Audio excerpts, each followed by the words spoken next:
খবৰ পশ্চিমবংগত আৰম্ভ হৈছে বাবৰি মছজিদ নিৰ্মাণৰ কাম আৰু তাৰ মাজতে হুমায়ুন কবিৰৰ বৃহৎ ঘোষণা বাবৰি মছজিদ নিৰ্মাণৰ সমৰ্থনত একত্ৰিত হ'ব লাখ লাখ মুছলমান উলিওৱা হ'ব বাবৰি যাত্ৰা 265 কিলোমিটাৰ জোৰা যাত্ৰা হ'ব সকলো মুছলমান ৰাইজক একত্ৰিত কৰা হ'ব আৰু বাবৰি মছজিদ নিৰ্মাণৰ সমৰ্থনত একত্ৰিত হ'ব লাখ লাখ মুছলমান আৰু এই সন্দৰ্ভত সবিশেষ লৈ অহাৰ চেষ্টা কৰিছো জনাই আছো ডাঙৰ খবৰ টাইম 8 বিগ ব্ৰেকিং মুৰ্ছিদাবাদত বাবৰি মছজিদ নিৰ্মাণৰ কাম আৰম্ভ হৈ গৈছে লাখ লাখ মুছলমানৰ সমৰ্থনত একত্ৰিত হৈছে সকলো মুছলমান 1200 ইমামৰ কুৰাণ পাঠেৰে মছজিদৰ আধাৰশিলা স্থাপন কৰা হৈছে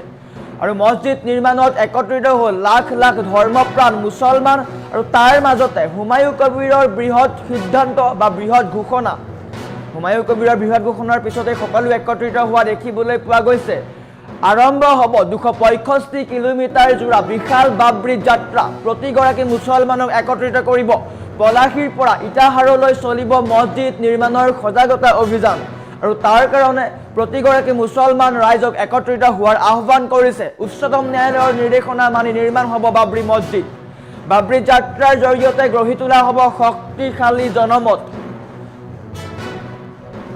মছজিদ নিৰ্মাণৰ বাবে একত্ৰিত হৈছে সমগ্ৰ সমাজ মুছলমান ৰাইজ একত্ৰিত হোৱা দেখিবলৈ পোৱা গৈছে প্ৰতিগৰাকী মুছলমান ৰাইজ একত্ৰিত হৈছে আৰু বৰ্তমান সময়ত হুমায়ুন কবিৰৰ বৃহৎ ঘোষণা বুলি ক'ব লাগিব হুমায়ুন কবিৰৰ বৃহৎ ঘোষণা বাবৰি মছজিদ নিৰ্মাণৰ সমৰ্থনত একত্ৰিত হ'ব হাজাৰ হাজাৰ লোক আনহাতে হুমায়ুন কবিৰৰ ঘোষণা যে বাবৰি যাত্ৰা কৰা হ'ব 265 কিলোমিটাৰ জোৰা বাবৰি যাত্ৰা কৰা হ'ব কালিৰ দিনটোত আৰম্ভ হৈছিলে ঐতিহাসিক বাবৰি মছজিদৰ কাম আৰু বৰ্তমান সময়ত হুমায়ুন কবিৰে বৃহৎ ঘোষণা কৰিছে হুমায়ুন কবিৰে বাবৰি মছজিদ নিৰ্মাণৰ সমৰ্থনত একত্ৰিত কৰিছে লাখ লাখ মুছলমানক বাবৰি যাত্ৰা কৰা হ'ব 265 কিলোমিটাৰ জোৰা বাবৰি যাত্ৰা কৰা হ'ব আৰু তাৰ জৰিয়তে মুছলমান সমাজক একত্ৰিত কৰিব মুছলমান সমাজক একত্ৰিত কৰা হ'ব স্পষ্টকৈ হুমায়ুন কবিৰে এই কথা ঘোষণা কৰিছে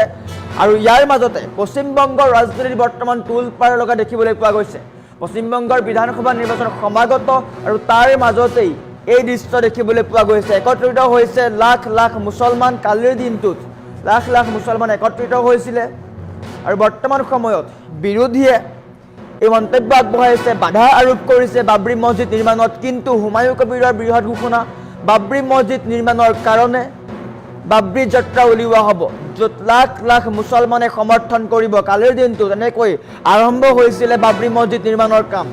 1200 ইমামৰ কুৰাণ পাঠেৰে মছজিদৰ আধাৰশিলা স্থাপন কৰা হৈছিলে আৰু বৰ্তমান সময়ত বাবৰি মছজিদ নিৰ্মাণৰ কাৰণে হুমায়ুন কবিৰে ঘোষণা কৰিছে যে বাবৰি যাত্ৰা হ'ব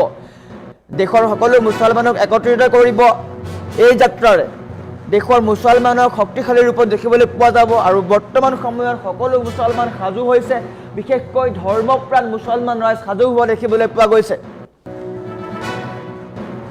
পলাশীৰ পৰা ইটাহাৰলৈ চলিব মছজিদ নিৰ্মাণৰ এই সজাগতা অভিযান আৰু বৰ্তমান সময়ত সাজু হৈ উঠিছে সকলো বাবৰি মছজিদ নিৰ্মাণৰ কাৰণে সকলো সাজু হৈছে কালিৰ দিনটোত লাখ লাখ মুছলমানৰ উপস্থিতিত আধাৰশিলা স্থাপন কৰা হৈছিলে 1200 ইমামে কুৰাণ পাঠ কৰা হৈছিলে আৰু ইয়াৰ মাজতে উচ্চতম ন্যায়ালয়ে কৈছে যে বাবৰি মছজিদ বনোৱাত কোনো বাধা আৰোপ কৰিব নোৱাৰে বাবৰি মছজিদ সকলোৰে অধিকাৰ আছে যে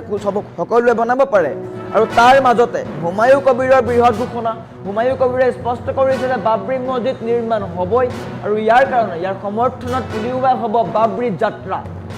যাত্ৰা উলিওৱা হ'ব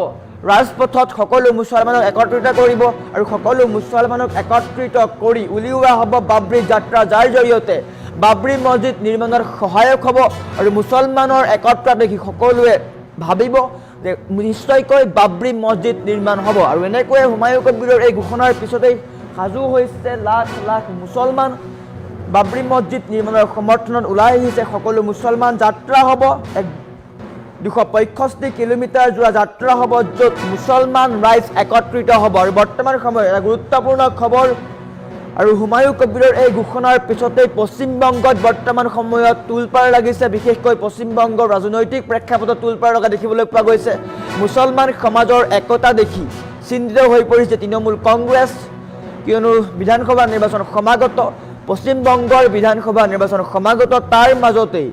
হুমায়ুন কবিৰৰ এই স্থিতিক লৈ বৰ্তমান সময়ত তোলপাৰ লাগিছে পশ্চিমবংগৰ ৰাজনীতিত, কিয়নো একত্ৰিত হৈছে লাখ লাখ মুছলমান একত্ৰিত হৈছে, য'ত দেখিবলৈ পোৱা গৈছে মুছলমানৰ শক্তি। কালিৰ দিনটোত বাবৰি মছজিদ নিৰ্মাণৰ কাৰণে ওলাই আহিছিলে লাখ লাখ মুছলমানে স্পষ্টকৈ কৈছে চৰকাৰৰ টকাৰে নহয়, আমাৰ টকাৰে বাবৰি মছজিদ নিৰ্মাণ কৰিম। আৰু পূৰ্বতে আধাৰশিলা স্থাপনৰ কাৰণে হাতে হাতে ইটা লৈ মুছলমান ৰাইজ ওলাই আহিছিলে, আৰু কালিৰ দিনটোত